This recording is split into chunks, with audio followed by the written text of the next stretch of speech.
Welcome back to Redbeard RPG and Pillars of Eternity. We're going to start this episode by tying up some loose ends. We missed a companion, one of the story companions along the way. Let's talk to her.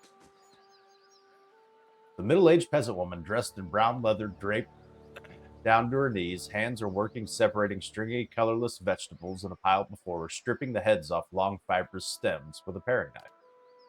She discards the stems one by one, placing heads of the vegetables into a small cradle-like basket in front of her. She doesn't greet you as you approach. You're not sure if she even knows you're there. Um, excuse me? The woman doesn't respond. She keeps stripping the heads from the vegetables with the steady rhythm. She may be deaf. There's no indication that she heard you. All right, we'll study. Still pays you no mind. Her brown locks snagged from lack of washing. Maybe that she's half-minded or deaf. Something feels wrong as you watch. All right, we'll focus some more. More stuff describing what she's doing. Ah, there we go. And suddenly you're calm. You're on a plateau, almost the height of a tower several stories high. The plateau is like a table lying beneath a clear sky, and beneath the plateau, surrounding it in all directions, a forest, hazy with a mist, although whether it's an actual mist or distance or recollection. Resting in the curve and natural arch above you is a great copper bell, half again the size of a man, hanging at attention as if looking downward to you and the event unfolding before you. Plateau is soaked in the sun, rock beneath you is rough and warm. The sky forms a cradle around you. You feel different, not disembodied, but you feel your body, your physical contours have changed along with the surroundings. And you hear a series of soft chimes, like wind chimes. At the sound, the scene gains color and texture, and the sound beckoning gently forth, filling your senses through the mist rolling softly into a sealed chamber. And chime coaxes you deeper into the memory, and you're certain it is a memory, a warm one. You are on the stone of the plateau, your knees warm, texture of the ground, silver white, shimmering like Adra. The plateau is formed of it, glistening in the sun. You can feel heat on your skin, your wrists, your hands. Your hands are in motion, weaving not thread, but gathering, tenderly moving along. First movements of Barrett's wheel. Your hands are wet. Your hands are upon the flesh of a newborn child. You can feel the crowning of a tiny head. Turning your grip, head is slick and wet from the womb. The hands you are wearing, inhabiting, have done this many times, and they're practiced and confident. You can feel distant pains in your own head as the head emerges, the stream of fluid from the womb helping the newborn slide forth, and the woman's labored breathing crying out. As your hands move, you hear the sound of the chimes clear, cutting through the haze of the memory. You cannot see where they're coming from, but they are close. They are meant as comfort, and of that you are certain. All right. And coaxed by your hands, movement causes chime sound again. Most eagerly, the child comes forth. And it does. Your hands are in motion, weaving, moving along the length of a soft, wet rope. No, an umbilical cord from the legs of a naked woman. Before you, you're holding a small child still wet from the womb. And before you, the child cries out, its cry full of life, full of soul, the ringing of chimes echoing in its thoughts, filling it with its welcome. The soul is blurred at the edges as if you're viewing the soul from within the soul. But there it is, it's alive. The woman before you is weeping, and at her first cry, her hands reach out for it. You surrender the child to her, something you've done many times before. As your hands move, the chimes echo in movement. You realize the chimes are hanging from cords on your wrists, and were once they echoed in the memory, they're now echoing in the child's mind as well. The chimes are intended to welcome the child. It is to be its first gentle greeting into the world, a soothing sound guided by the tender motions of your wrists. You're helping weave its thoughts and its perceptions and the experience. The woman laughs with ragged joy, laughing from a parched throat. Her emotions seem soothed, but the physical demands of labor have left her exhausted. But the child is here, the child is safe, and all atop the plateau is peaceful, calm, distant, flattening as the memory persists. With effort, the scene bleeds of color, and your mind becomes your own again. There's no pole, no anchor, yet the sound of the chimes remain as they existed in the memory. They sound here as well, and they're hanging from woven braids at the wrist of the woman before you. Even as your head is spinning from the touch of her mind, the sound chimes on her wrists. It is sharp and clear, as if coaxing you back in the real world. Woman still sits before you, but she's nothing like what you saw. She's wearing black, shredded garments that drape over her like a form of streamers. Her hairs and streaks of black run through with silver. Her age is almost impossible to tell. She simply feels old, like a crumbled watchtower.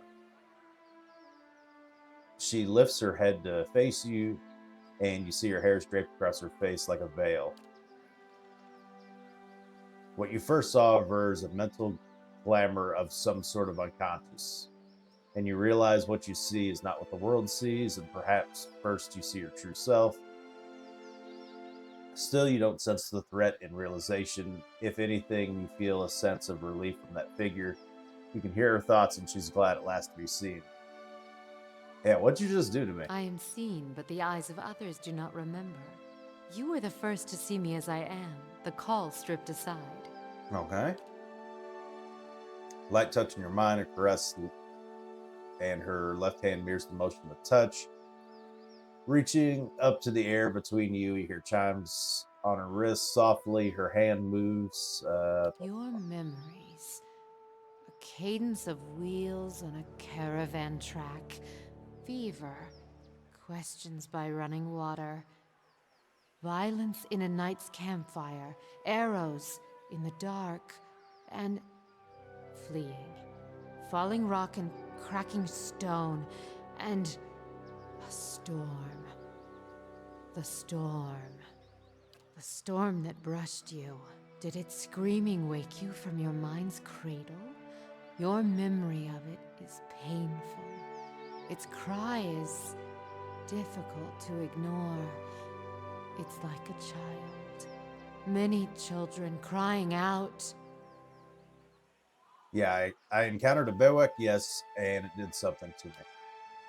Her hands withdraw shyly, chimes sounding softly. Once again, the woman stands uncertainly, as if she's been sitting for some time or is weak to bear her own weight. You notice her cheekbones are tight, face gaunt, yet while her stance is weak, she seems determined to stand before you. You are able to see me.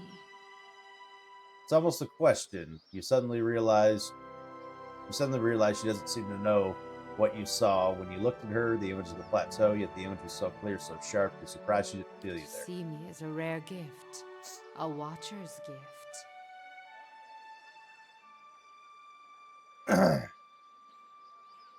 I've never been able to do that with a living person except you. So many questions, thoughts, whirling like storm winds.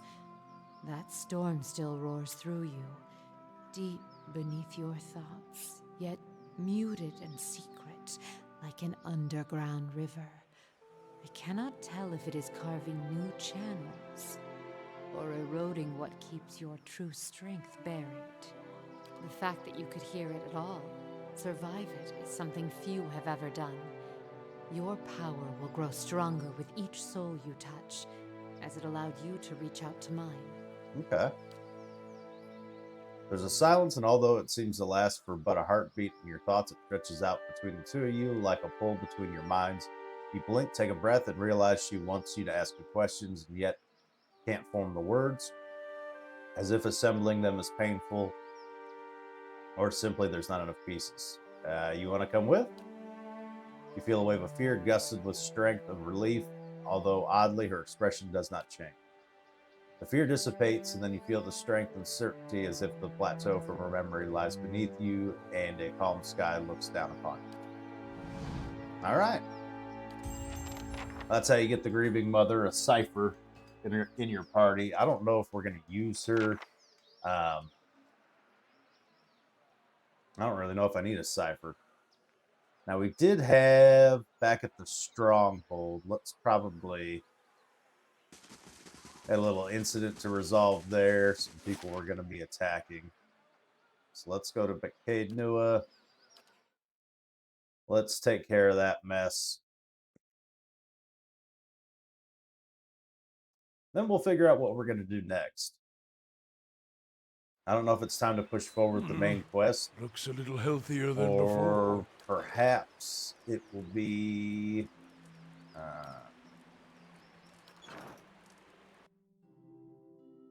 perhaps it'll be more advantageous maybe to do the White March DLC first. Brave thou Philon Didn't auto-pause. All right. So we're completely unprepared, which is good. Where we fight ghosts. Looks like it. I think they're immune to prone, but I think we can do extra damage this way. Where's Eddard? He's right here. So go there. I'll transform. Take on the one right in front of me. Following your lead. I'm gonna go after that guy. You loop around here. Ready, Watcher. Mark prey there. How may I help? And you help me out.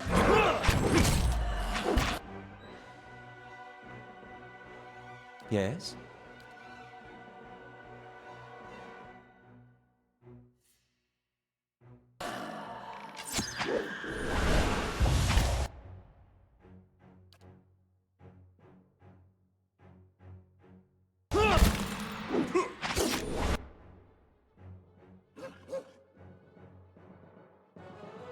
Ready, Watcher. That's it! Can't get a good shot.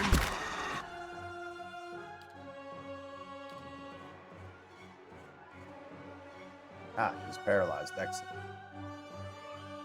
Hey. Get the move!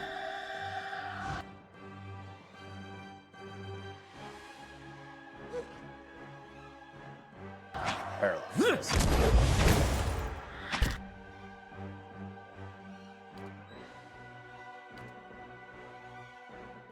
Hey.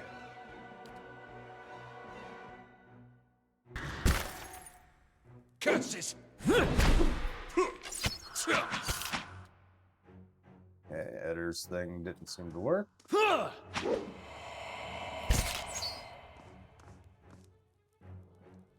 Alright. Easy enough.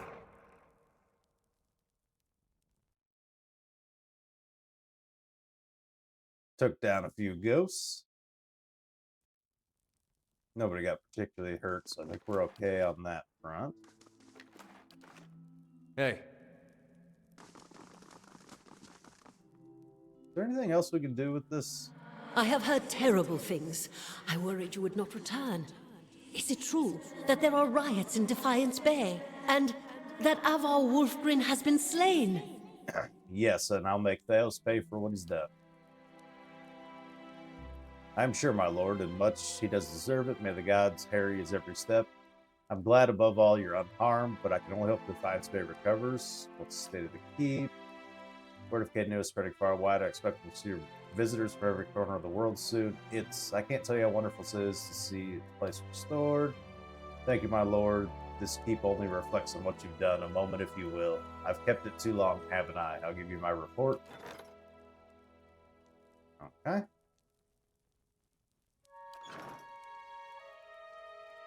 Is that all we can do? Seems Alright, that's all we can do with that. Let's check out the journal. Let's see. There's the main quest. Got the White March quest line we can do. Learn of the Greving Mother's past. I guess I'd probably have to put her in the party and stalk her. We can do that. Drink the poison. We might be ready for that. We did gain quite a few levels. Siege of Craigholt we could do. Locate the forest in the latest vision. I'd have to look up what forest they're talking about. Front the master below. No thanks. Travel to Radric's hold. We might be ready to do this too.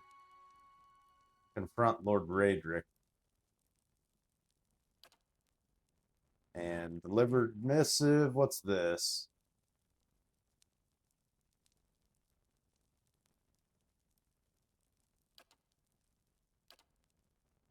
And we'll have to look up. We had to have missed a piece of that sword somewhere.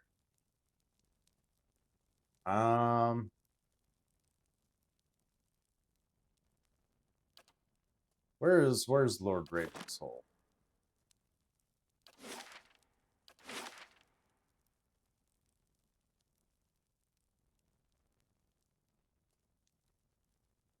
Hyla.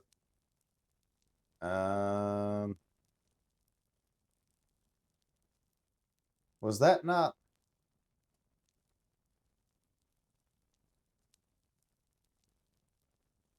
I know he was based out of Gilded Vale. Or that's where he ruled over, is that area. Did I just like straight up miss it? Let's get moving.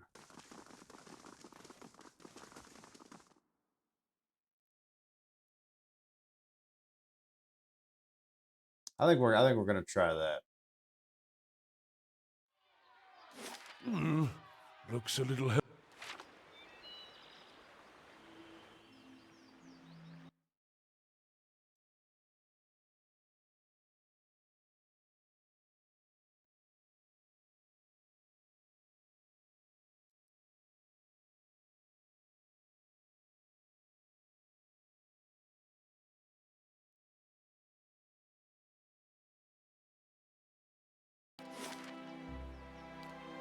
I guess we'll go to the Gilded Vale.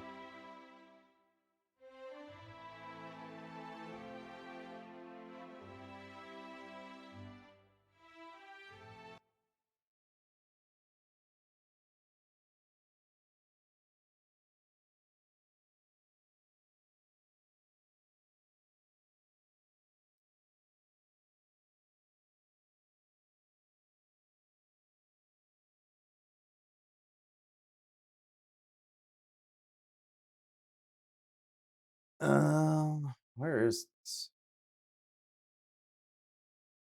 Looks like a pretty big castle from what I'm seeing.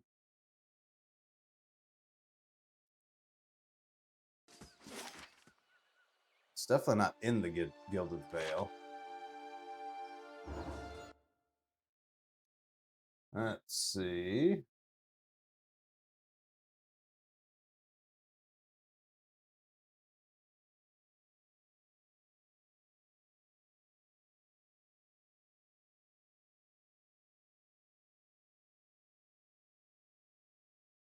Wiki kind of sucks on this.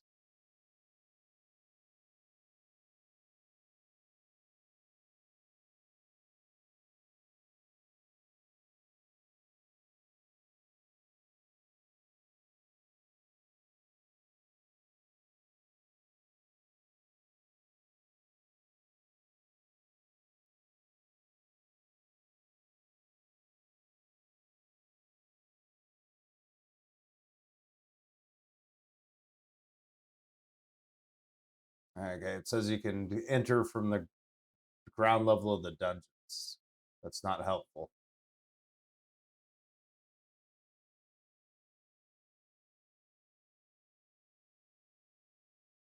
Stairs divided. Nonetheless, a powerful presence on the northern frontier.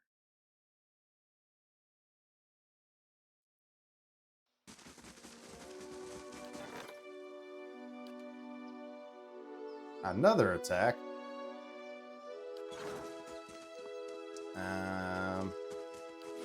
Let's bring that world map up again. Is it like here? Do I have to leave through this side of the Gilded Vale and go up here? Let's try that.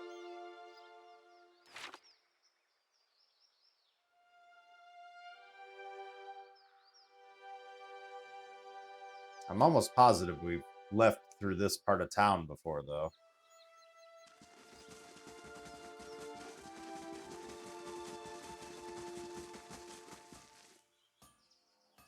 Apparently I can't leave through there. I gotta go over here.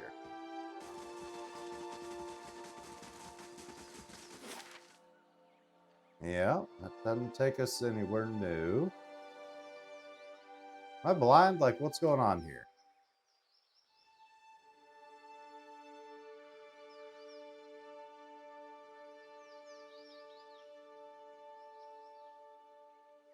Maybe go to the Black Meadow and go north? Maybe that's what I gotta do? So if I remember right, there was a group of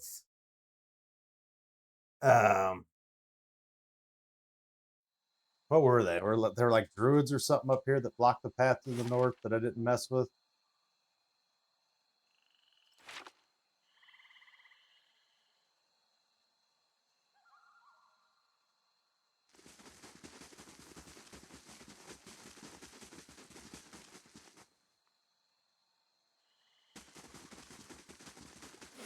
Apparently not. Oh, we got Esternwood now. Okay. Let's check this place out.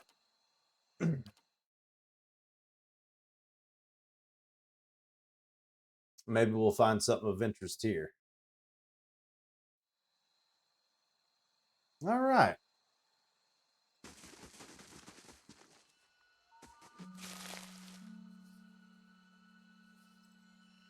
Warding symbols, red rough scabs have been carved into some of the trees.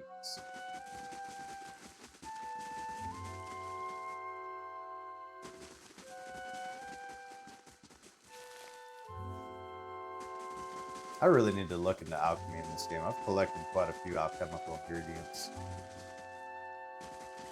Brave thou Philothelim. I got a feeling we were supposed to be here earlier in the game, and we're going to run into some pretty squishy enemies, would be my guess. How may I help?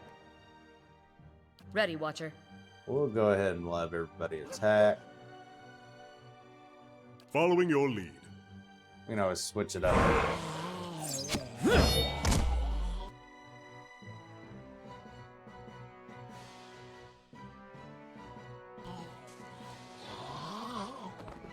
Hey. Yeah, I think we were supposed to be here much earlier in the game. Oh well. All right then.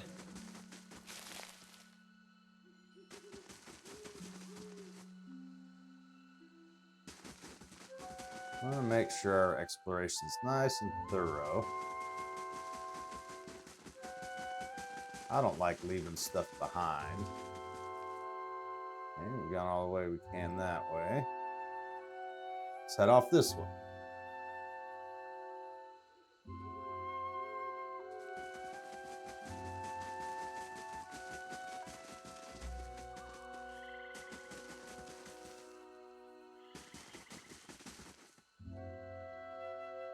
Let's see if we were to leave that way.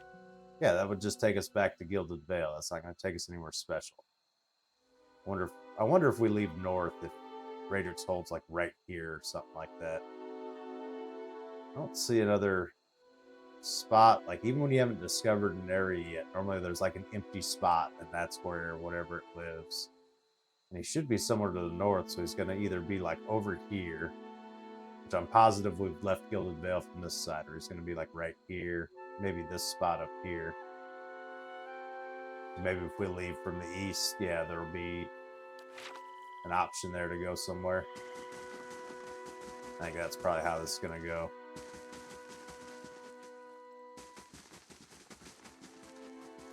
Let's go ahead and use the fact that we're likely over leveled for the area we're in to kind of just run around and be reckless.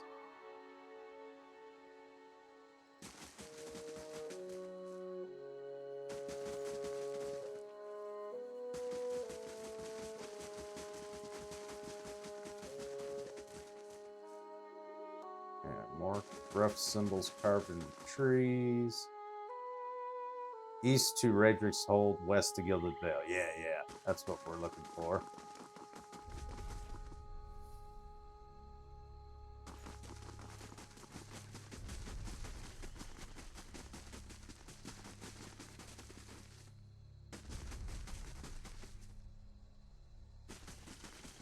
Nope, nope. Let's finish searched up here before we run all the way around there. Grave dal filathilim.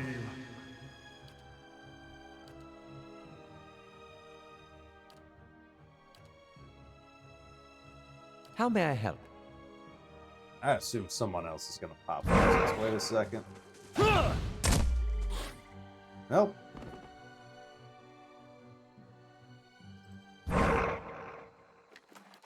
Plan on waiting a second for someone else to show up. And they did not.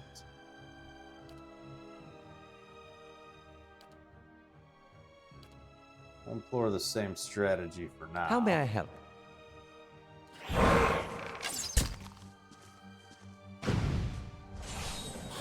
Nope. Again, nobody else showed up. Hey.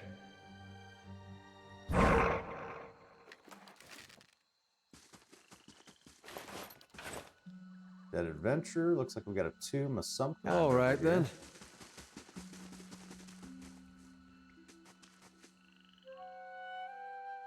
Here lies the root of hell. Dale's Dibble. I think that's the Kickstarter backer benefit thingy.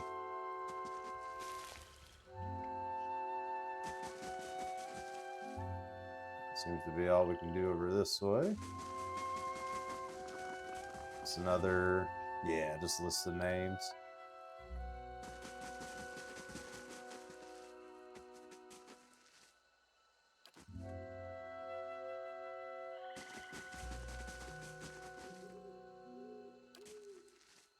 All right, now if we take the northern exit, does that do anything? No. No new places opened up, so we're not going that way. Let's head back over this way.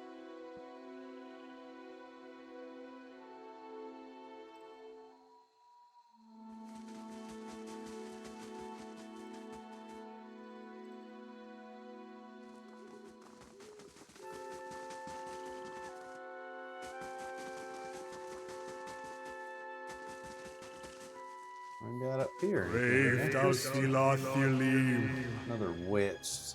You know what? We'll just select everybody and attack. I don't think we're in very much danger here. Yeah, we'll just have everybody attack everybody. And just go that way. All right. Of course.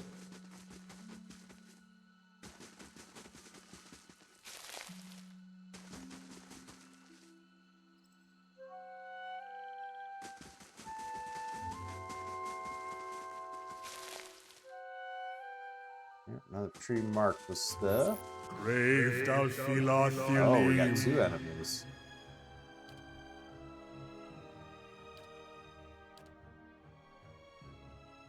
How may I help? Ready, Watcher. Following your lead. Dead.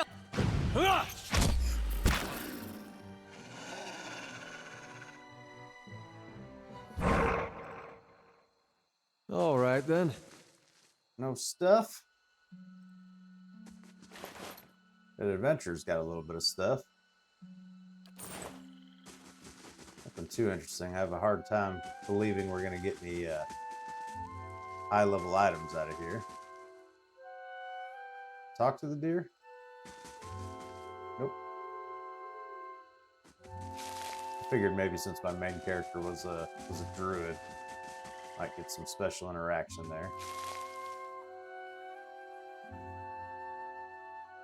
Yeah, it seems to be all the further we can go that way. Let's head back over here. Make sure no stone goes unturned.